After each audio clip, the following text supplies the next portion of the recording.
This is what I'm feeling like. Something's broken in your life, and God would fix it, but you won't let go. My kids were, sometimes we come to church and we're like, oh, I wish God would get more upset with my problems. Like, oh, this is a big deal. My marriage, my past, my teenager, my finances. This is a big deal, God. And God's like, well, not to me, though. And we don't like that. Sometimes we're like, well, that. My kids used to bring me toys when they were young. I have 4 girls, so they didn't break a lot of toys. They broke minds. Psychological warfare. But they bring a toy to me. The biggest thing that they can do if they want their toy fixed, if they want their life fixed, come on, Venue Church, they can't keep their little fingers in there. My message was always like, okay, so let it go. Like, give it to me. Dad knows what to do. Because what happens is you come to church, right? So you come to church and you start giving your problems to God, and you start giving your marriage into God's hands, or your kids. You got to let go of your kids, by the way. They're not your kids, they're God's kids. Got to let them go into Venue kids. You got to let them, come on. You got to let them. But the trouble is, if you keep your little hand stuck in there and God starts crazy gluing your problems back together, then he's going to get your hand stuck in there too. And then you're going to walk around with your problems on your hands. All right, man, I'm so glad you're at church. You're here. Look, it's already been 2 minutes into the sermon. I've hurt your feelings. I'm Pastor Corey, by the way. This is Pastor Aaron. And 6 years ago, we started this church with a dream. It's not all we had, but it was just about all that we had. And look what God has done.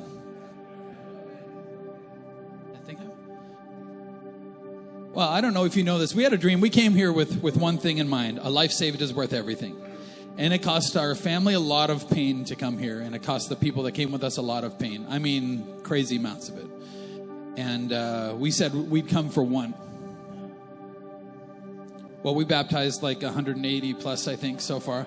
There was one lady who gave her life to Jesus last week. And there was a person who's already done it. A young man already did it. His friend brought him over like, I don't know how to explain it to him. And I'm like, well, my dad does, so I took him over there.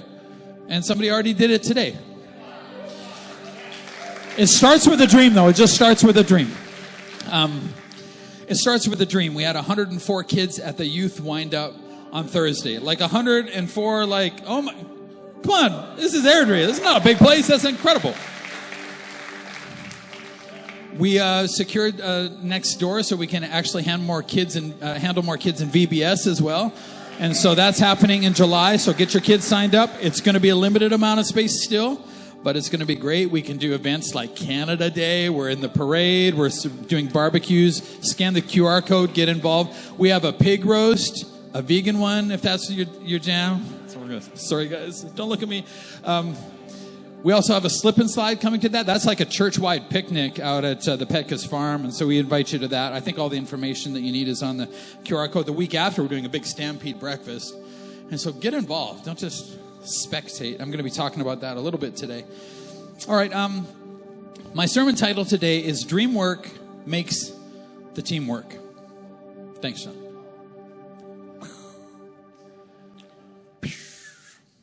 You hear all the time, right? Teamwork makes the dream work. Yeah, no, I get it. But you know what? Without a dream, you don't need a team. So dream work actually makes the team work. I'm going to talk today about something called unity. Unity is the only way that you're going to win through and climb that mountain that you're facing. Unity. Unity is the only way to win the war for a city.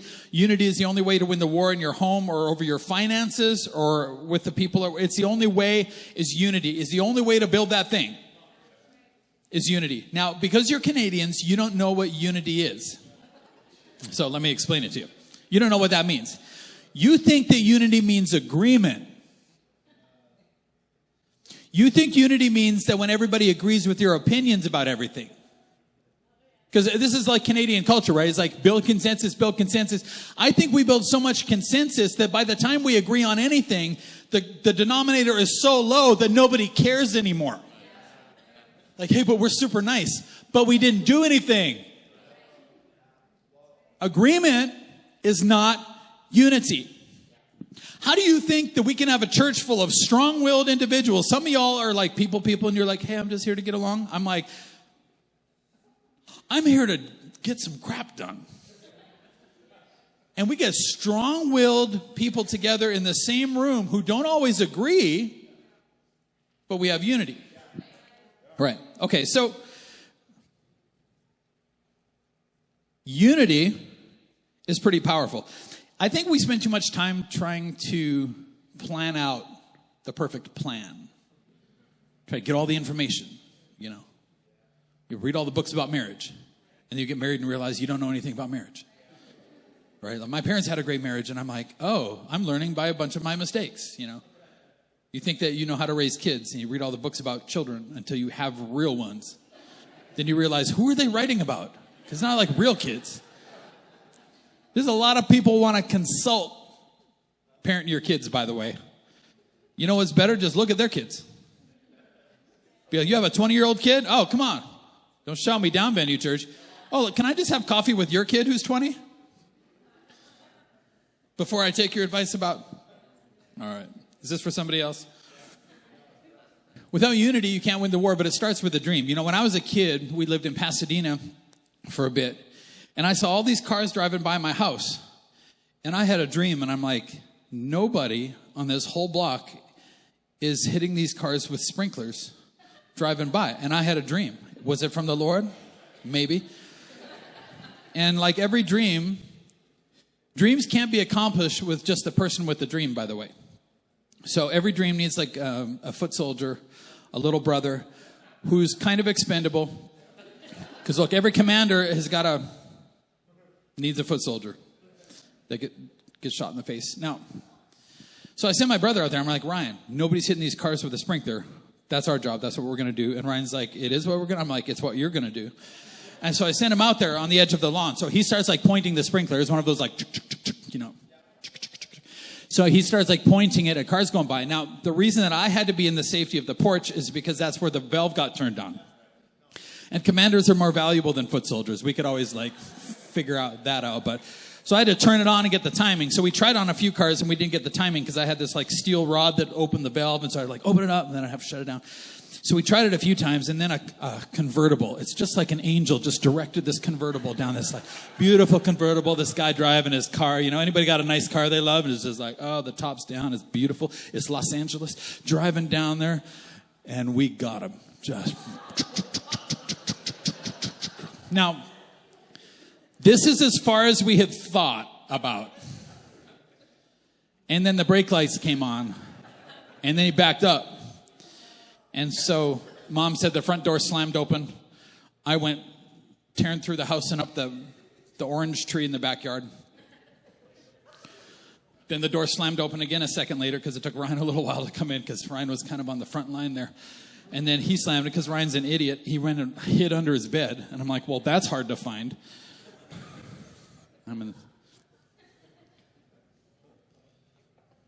Then there was on the door, and my mom got up from the Bible study she was leading. Excuse me, ma'am, I don't know if you know this, but your boys are hitting cars with sprinklers. She's like, of course they are. And, you know, I don't want to complain about their parenting, but I feel like they didn't get me out of that tree until they were good and done Bible study. I was in that tree a long time, sweating it out. You stay in that tree. Even a terrible plan with a bit of unity can be accomplished. Stop waiting for the perfect plan. There's no perfect plan. You come in here, there's a war for your soul and the souls of the people around you. This is war. There's casualties. It's going to be a mess. Stop waiting for the perfect plan and the perfect picture and the perfect idea and the perfect... People spend way too much time on the plan. You know what's better? Is spending time executing the plan and doing it together. Now, unity is not agreement. In fact, unity doesn't even begin... Unity begins where agreement ends. Have you ever thought about this? Anybody does what they already agree with in their heads. Did you know, I don't know if you know this, but you're like, hey, when I finally agree with the Bible or finally agree with how God wants me to live, then I'll do it. Do you know who else says that? The devil.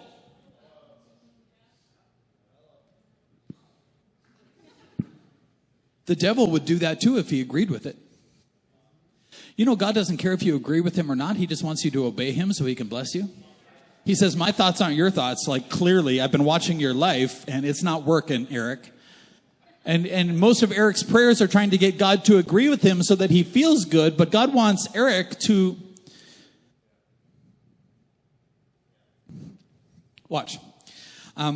Brandon Stewart said in the Leading Second podcast, agreement means we share the same opinion. Alignment means we share the same dream. Now, we came here with a dream. You know what we didn't waste a lot of time on was getting along with each other. Because that's what we're doing right now. We're substituting the dream for getting along with each other. So, this is what you do. I mean, this is what we spend our entire marriages doing, is trying to get Pastor Aaron to agree with my opinions. That's exhausting, because she's super stubborn. You know, let me say it like this. People are going to disagree with you. I don't have to see eye to eye with you to walk hand in hand with you to go to the same place. Did you know that? In fact, we can start celebrating the differences. You know, I was standing over there last week after the service, and Sarah comes up to me. Where's Sarah? What? Sarah, can you put your hand up? Oh, there she is. Okay, everybody stare at Sarah for a second. Sarah's an introvert. She loves this sort of thing.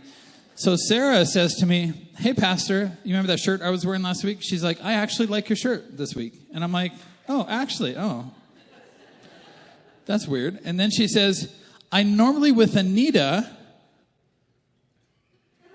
about your outfits. You remember Anita, who was all like, yeah, I don't like that jacket you're wearing today. Remember that, Anita? And I'm like, the two of them have decided to gang up against their pastor.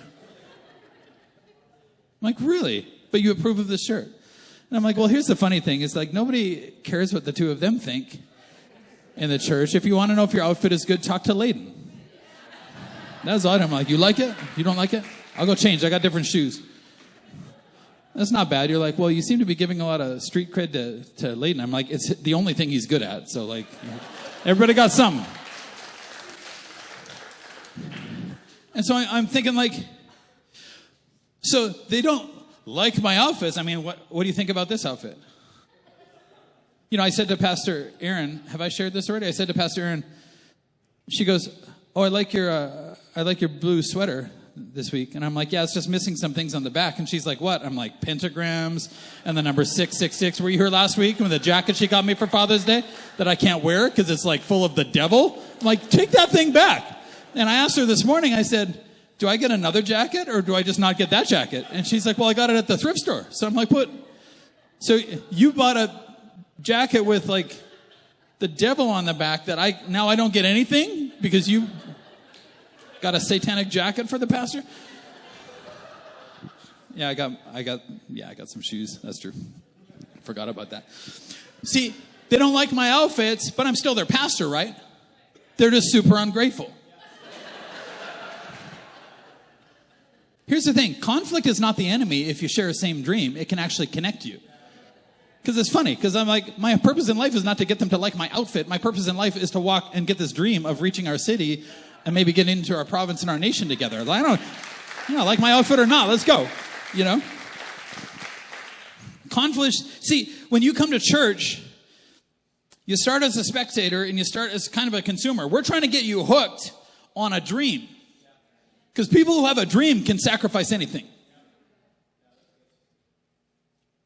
But you know what society has done right now? Society has caused us to... I feel somebody's marriage right now. You're spending all of your time trying to agree with each other.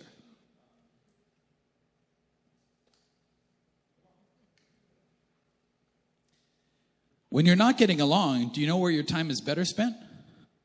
What are you dreaming about together? Because when I get down here, then it's like, well, I got to get her to agree with me, and I got to get her to... You know what's better is aligning to a dream that God gave you. You might not even have a dream for your life yet that God gave you. You're spending all your time just trying to get everybody to like get along with each other. And like, who cares if you get along if you didn't go anywhere? If you didn't climb a mountain together, if you didn't fight a fight together, if you didn't reach anybody and help any, who cares if you got along? You didn't do anything, and you were made to do something. Are you somebody who won't obey God until you have all the information? Yeah, I was talking to a support staff of a great church, great support staff, and I'm talking to them, and they're a little frustrated because their lead pastor won't give them all the information to something. And I said, what do you think it's like to be him? You know, I'm a lead pastor. I'm like, what do you think it's like to be him? I said, do you think that God gives the person in charge all the information? We're studying Joshua and the walls of Jericho. I'm like, you'll see the information God gave him, but it wasn't all the information. Do you know that if God gave you all the information, it would blow your tiny brain up and you would screw it up? God says, my thoughts aren't your thoughts. Like, your thoughts are like very basic and screwed up. God's like, I can bless you if you obey. Well, God, I want to know the whole information. I want to know, you know, teenagers like, well, my parents don't share all the financial information with me. That's because you eat the finances. You don't give anything yet. So just take out the trash. I'm working this. I like making fun of teenagers. What do you think a pastor's life is like? You know, so I asked the volunteer staff, I'm like, do you think that God gives us all the information? I mean, try counseling somebody in their marriage. Like, you hear one story and you're like, oh, that makes sense. Like, oh, wow, that other person's a horrible monster. Then you talk to the horrible monster and you're like, I don't even think they're married to each other. Like, that's not the same story at all. Nothing about it's the same. Do you think helping people in the midst of sin and twistedness, do you think that we get the information? Do you think that Mondays are our Sabbath? Do you think that Tuesday morning, Gabriel the angel brings the dream board down while I'm starting to work on my sermon? And God's like, Corey, let's brainstorm. Like, look, you're smart, I'm smart. And I say something and God is like, oh my goodness. That was so smart. You should write your own Bible. Like, literally, that is life-changing. That just changed my life.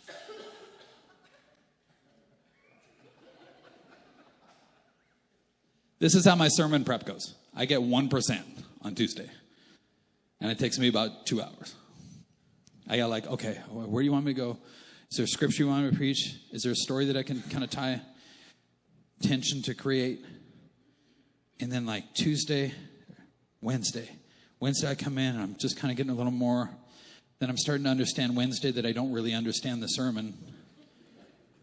But Thursday I'm like, okay, it's going good. Thursday I'm like, this is a good sermon. This is a great sermon. This is the best sermon I've ever preached. Friday I'm like, this is the worst sermon I'm ever going to preach. I don't understand it. I thought that I did. See, because sermons aren't like just preaching something that's clever. There's about 3 layers down that if I don't get you there, your life is not going to change. And then who cares? Then we just got along with each other and it sounded great. I've tried to preach nice sermons. I can't. And you're like, you haven't tried. I'm like, well, not very hard. Why? Because we've got something to do. We've got a good fight to fight. We've got a mountain to climb. I gotta sit there like, hey, everything's great. Just like, keep doing what you're doing. Like, no, man, you are the people of God. You can do it. There's something that society won't challenge you. And like, hey, you need the best version of you to do the best version of what God has for you. So Thursday, Friday, Saturday morning, I'm like, well, I guess this is what I got. But I'm starting to understand. Then I'm starting to look back through my failure in the week and realizing, oh, God was trying to preach it to me. And by Saturday, I think I kind of got it.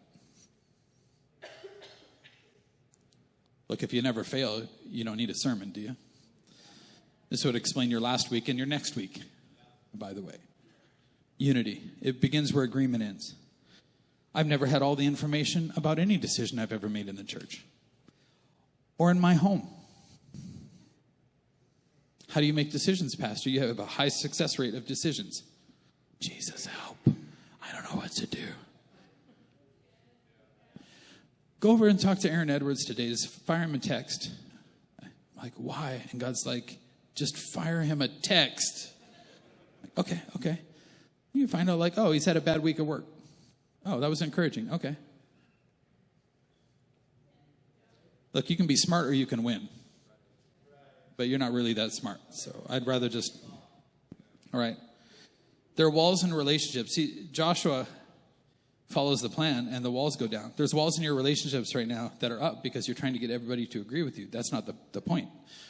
Every relationship needs to have a purpose and a reason and a vision and a dream. It is supposed to accomplish something, or why are you in it? Stop working on getting along. Start working on the dream. If you get your eyes up off of the other person, you can get your eyes on where you're supposed to be going. Then you'll realize that this stuff doesn't matter as much as you think it does, and God can work it out as you go. Your wife agreeing with you won't make you happy. Climbing a mountain with her will. See, until the individual, everything in society right now is about the individual. But until the individual picks up the vision that God has for you, you're going to want everybody else to sacrifice bunt just to get you on base. But what you're not going to care about is losing. You just want to get on base. You're like, what are you talking about? Baseball. Anybody watch baseball still? What are y'all into? Video games. 2 people watch baseball. Probably Dustin. Baseball? What is this baseball? My dad had a baseball coach one time. And he said the baseball coach signaled for the kid walking up to the plate to do a sacrifice bunt. Do you know what that is? So there's a runner on base, and a sacrifice bunt means like you hit it, the pitcher or the back catcher picks it up and throws you out at first. So you get to go back to the bench, but you advanced a runner, right? Because in baseball, it doesn't matter. If you get somebody on base, it only matters if they come home. And so this kid steps up. He didn't want to bunt. He doesn't want to go out. He wants to get on base. And he swings and he happens to hit a triple, which means he's on third base and he actually drove a run home. Coach walks up to him, probably in front of the dugout, and says, if you ever hit a triple when you're told to sacrifice bunt, you won't play again.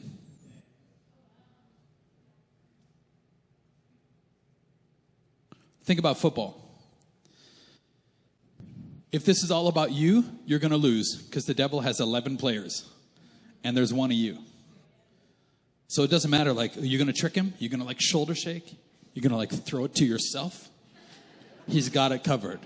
You're going to get QB sacked every single time by the nose tackle. Nobody else even has to tackle you. You're not that complicated. But I would rather, listen, you're going to get tackled, but I'd rather, like, tackle so maybe you can get through. I don't mind getting tackled if somebody moves the ball up the field. I don't mind getting tackled if somebody slips through and scores a touchdown. I'll get tackled for that. But everybody now wants the football. Like, everybody's like, hey, I'm a team player as long as I get to be the quarterback. You know, how much do you invest in the team, though? Does the team know that you'll stay on the wall when it gets hard? Does the team know that you'll show up to church and serve in your spot when it gets difficult, when you don't feel great? That we'll give when we don't think we can. Well, we'll fight when we don't feel like it. Because we're not fighting for us anymore, we're fighting for you. And if I go down, then you're going down, and that's something I can't live with. Now, the devil wants you to think you can keep all your opinions and win the war.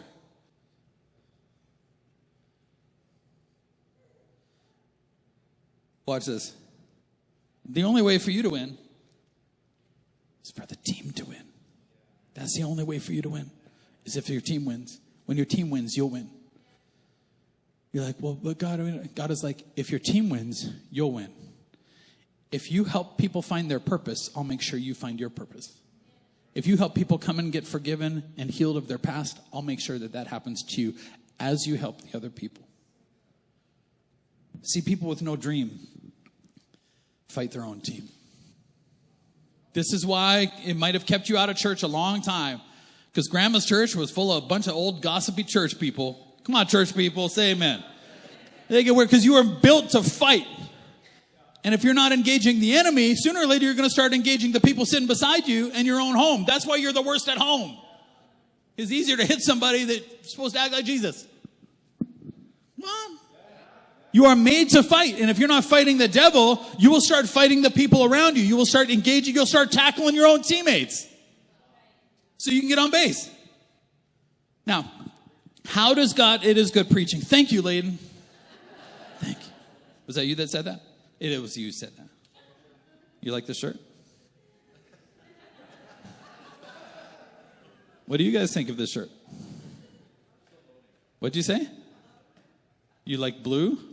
But that's not saying you like this shirt. Can we just stretch out our hands? Lord, we forgive certain unnamed members in the church for hurting the pastor's feelings. How does God coordinate an offense? How does God cause your team to win? There's a clear goal line. And there's all this talk right now about like my truth is this and my truth is that and my truth is whatever. Okay, two opposing ideas can't both equally be true, right? So 2 + 2 = 4 or it equals 5, but it can't be both. If you think that that's logical, please stop talking, just generally. Two opposing ideas can't both equally be true. Truth is truth. There's no your truth and my truth and this truth. There's opinions. Paint your door red, Eric. Paint it blue. I don't care. That's not your truth. My truth is that my door is red. What are you talking about? Truth. It's just paint. It's just a decision. It's a shirt that I chose to wear because it's blue. That's so many things. You need a clear goal line. This is what we're doing right now in society. It's like, hey, just take this line chalk and just paint it wherever you want it. That's your goal line. The trouble is, you cross your little goal line all the time, but the scoreboard's not going up. It's not moving because that's not the goal line that God had for you. You don't get any points for, like, you're not even on the field. You're in the bathroom. You like got this thing painted. You're like, ooh, look at me, look at me. And the devil's like, I don't care. You can cross the goal line in the bathroom all you like. Nobody cares. You're not scoring any points against the devil. You need a clear goal line, then you need clear playbooks, and that is the rules of engagement. You need a clear goal. This is where we're going as a family. Does your family even know? This is where we're going. This is our purpose. It's to help the next family, and it's to help them like this. Here's our rules of engagement. This is what we're allowed to do. This is what we're not allowed to do, and we're not the referee here because we won't call our own fouls. That's all I'm going to say. We have our iPods. This is what you're allowed to do, small group leaders. This is how you are allowed to do this. This is not your small group. This is our small group. This is not my small group. This is God's small group. We're going to take care of these people. All right. The next thing you need to learn is the audible. This is a clear in-play calling. When the quarterback is getting ready, you guys watch football? Somebody watch football? It's like, okay, 43, and that's San Francisco. What he's calling is like he's seeing how they're formed. He sees a blitz coming. Oh, how many events have we planned at church and we see a blitz coming and we're like, okay, what are they? Right over the top. You got to like call it quick. You got to go. But here's what else you got to learn how to do in your family and in your home and in your business is you got to learn how to call an audible, and everybody's got to snap and go, and the play changes as it's happening, and everybody got to do their job. You can't just be like, well, I'm going to tackle according to this other play that I have in my head that worked last time where I got to score the touchdown. And God's like, well, your QB just got sacked 7 times in a row because you're running the play that got you the touchdown, but nobody else is running that play. I mean, church, if we're good at anything, it is sneaking people through to the touchdown line. And our touchdown line is a life saved is worth everything. We just snuck one in this morning. Devil didn't even know he was gone. We're like, oh, we saw the gap. We got it. Joshua chapter 6, the Lord said to Joshua, I have given you Jericho, its kings, and all its strong warriors. So you got to understand that Jericho is stronger than a ragtag bunch of slaves. The enemy you're facing is stronger than you. You'd better have God on your team. You better have God calling the play. But this is the play. Jericho must fall. Somebody's facing a Jericho right now. There's no future until that Goliath goes down. He's just going to sit there and taunt you. It's your past somebody. I don't know what it is for you. It's an addiction. You can do this, but you can't do it the way that you've been trying to fight it. Because you think it's your wife's fault. You think that's why you don't feel fulfilled. Look, having a spouse that's a pain in the neck can't keep you from your destiny. You think that one teenager can keep you from your destiny. You think that God's that small. You think one addiction can keep you from your... Come on, somebody. God is bigger than that. We just got to learn how to hear the play. Jericho must fall. Okay, you and your fighting men should march around the town once a day for 6 days. And Joshua's like, okay, this is the playbook, but I don't think you know how walls work. You march around it. So you don't know what this means. So this is like God is saying, hey, I want to give you a new car. So drive your current piece of garbage around the car wash for 6 days. And you're like, that's not how car washes work. Right? Is this making sense? Well, it's not supposed to make sense. Wrong. It's a terrible plan. Like, God, how can giving 1/10 of my income to the local house that saves people to the church, how can that increase the 90%? That doesn't make good math. And God's like, that doesn't make good English or math, and I made both. And 90% with me goes way further than 100% with you. Like, if I explained it to you and got out like the finger puppets, you wouldn't get that either. And you still keep it. Do you want the miracle? You want to win or not? Okay, so walk around this. 7 priests will walk ahead of the ark, each carrying a ram's horn. Can you imagine if you're like on Jericho? This is a fortified city. This is a big deal back then. And you watch these idiots blowing a bunch of trumpets. You're like, they're just going to walk around us? It's like stand on the roof of the car wash and be like, now they just gave 7 people tambourines. And they're just going to town in front of this car that's doing a slow drive-by. And they want my car that's inside, but that's not how car washes work. I mean, it makes no sense at all. On the 7th day, you're to march around it, drive around that car wash 7 times. Everybody shaking that tambourine. We used to have tambourines. You ever come from our church used to have tambourines. We used to have 4 tambourine ladies that went to town. We don't have those anymore.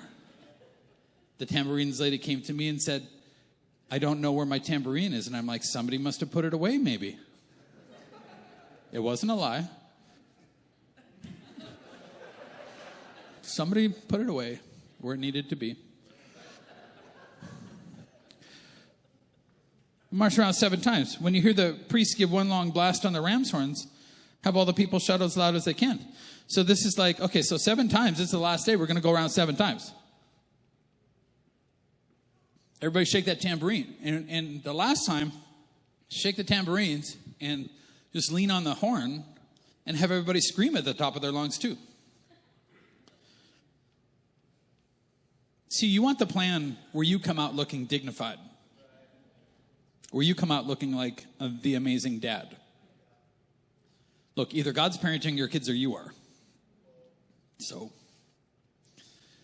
I don't care if I look like a good dad to the world. I don't care if I look like a good dad to my kids. I don't care if I look like a good dad to you. I care that God is my kid's dad. I care that by the time they get out of my house, they love Jesus. And they have a great relationship with God. That's all I care about. Why? Because I care about their destiny and I care about their goal line. I don't care about if you think that I made a bad play. Get around that thing. Then the walls of the town will collapse and you can walk in and get the car wash is going to fall down. And you can just go in and get your car, your Ferrari. It's in there. Just lean on that horn real hard. That'll do it. Aaron's uncle had a supervisor. They took his truck one time and they wired his truck horn to the brakes. And his first trip through town, there was like a 100-year-old lady walking across a crosswalk with a walker.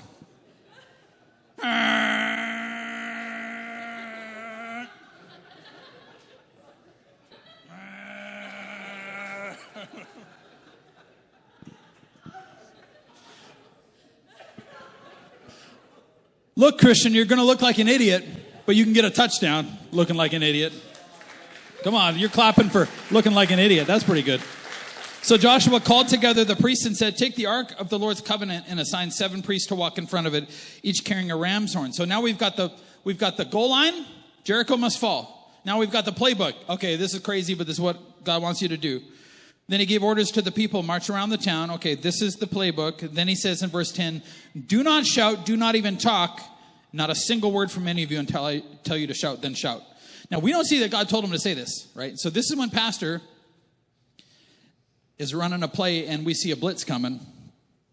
And where I'm like, okay, be very careful that you do this and you don't do this. Be very, very careful that you don't Watch, don't talk, don't say a word, don't open your dang mouths. Why? Because Joshua's entire generation wouldn't shut up in the wilderness, and he buried every one of them. Joshua and Caleb, the only guys at Jericho. He's like, I know you Israelites. You can't take that slave mentality, that complaining, that victim mentality. You can't take this into war. Don't open your mouth. Keep the fear inside until God can deal with it. I don't mean you don't tell your accountability partner. I mean you don't tell everybody and freak everybody out. If you're a little crazy about something, why don't you read the word and worship? Why don't you pray in tongues a little bit and get your Holy Ghost on? So God can keep the crazy inside until it's not crazy anymore. You just like vomit crazy on everybody all the time on Facebook and like. We used to have a saying like, you got to keep the smoke inside the motor. I was an electrician, right? Keep it inside the motor. You heard this? And once you let it out, it's no good. Once you let the crazy out, it's no good. You're not going to have any friends. Sorry, that's for free. This is where I'll say something very specifically. This sounds sort of funny, or your small group leader and be like, hey, I know you because I know Canadians and my generation. We lost our war. It's not going to happen again. Not on my watch. We lost the war. We lost the war because we didn't structure churches right. We forgot why we were there. Our parents' generation, not my parents, but our parents' generation forgot why church existed, and it wasn't about the people inside, it was about the people outside. And we forgot our mission. We forgot that if there's no adoption, then it doesn't matter. We forgot it's about people who are lost. Come on up, worship. On the seventh day, the Israelites got up at dawn, marched around the town. This time they went around it 7 times. The 7th time around, as the priests sounded the long blasts on their horns, Joshua commanded the people, shout, for the Lord has given you the town. Now, this is pent up frustration and fear.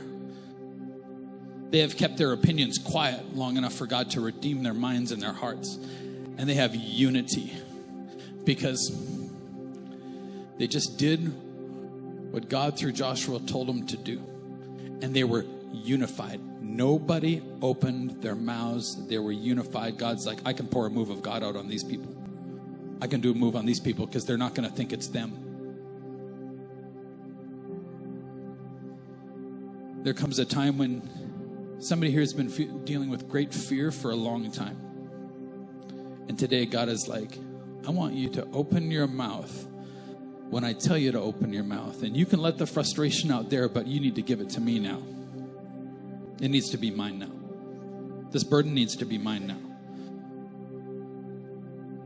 Your kids need to be mine now. Your marriage needs to be mine. Your finances need to be mine. My shoulders bore a cross. Your shoulders can't even take your own troubles. Give it to me.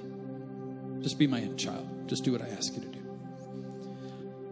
When the people heard the sound of the ram's horns, they shouted as loud as they could. Everybody got Ferraris. The walls of Jericho collapsed, and the Israelites charged straight into the town and captured it. I just want to ask you a question. Why did you start coming to church? When you came the first time, why did you come? I don't think that you came because you're like, you know what? I love seeing a parking lot team out there. I love being directed to my parking spot. That's why I came, so somebody could tell me where to park. I love coming in the front door because people are smiling, and I love being served. I love coming and sitting in a chair that somebody else paid for while my kids are with people who are volunteering their time over there so that I can be free at last. I don't think you came in so somebody else could pay the heating bill. I don't think that you came in to be served. I think you came in because deep down, beneath all the pain in the past and all of your mistakes, you still thought that your life might matter to somebody else, and that there's still a fight in you somewhere, and there's still a dream that God might speak to you if you showed up at his house. And all the fight you have with your addiction, you still secretly think that God is going to use that to turn it around in somebody else's life before they even get there. You matter. You knew you were special before you walked in here. You suspected it, but nobody ever told you. I'm telling you, you have something special that we need in this city. And if you don't bring it, we might miss it. And if you don't bring it, somebody's not going to heaven. There's something that only you can do that God made you for, in spite of all your mistakes and all your sin. Don't try to figure it out. Don't wait for all the information. Just start. Don't try to figure it out in your calendar. Scan the QR code. Sign up. Start and let God worry about your schedule. Let God worry about all your opinions about sexuality. Let God worry about your kids. Let God worry about everything in your life, because He is able. See, with you it's impossible, but with God nothing is impossible. We're going to sing about the name of Jehovah. And Jehovah has specific names for specific needs. And Jehovah Nissi is the Lord our banner, the God who fights for you, the God who gets to your teenager's room when you have to have that hard conversation, but God is there ahead of you, softening that hard ground. Jehovah Jireh, who provides all of your needs according to His riches and glory by Christ Jesus. Jehovah Rapha, who heals your body. Jehovah Rapha, who heals depression. Jehovah Rapha, who takes suicidal thoughts and says, I am here for a purpose and I cannot leave this earth until I help somebody else. Jehovah Shalom, who is the Lord our peace. I want to end on a celebratory note. I want to end praising God, because I think as we praise, I think that those chains and the burdens are going to fall off of you. Don't walk out with the same burden that you came in with.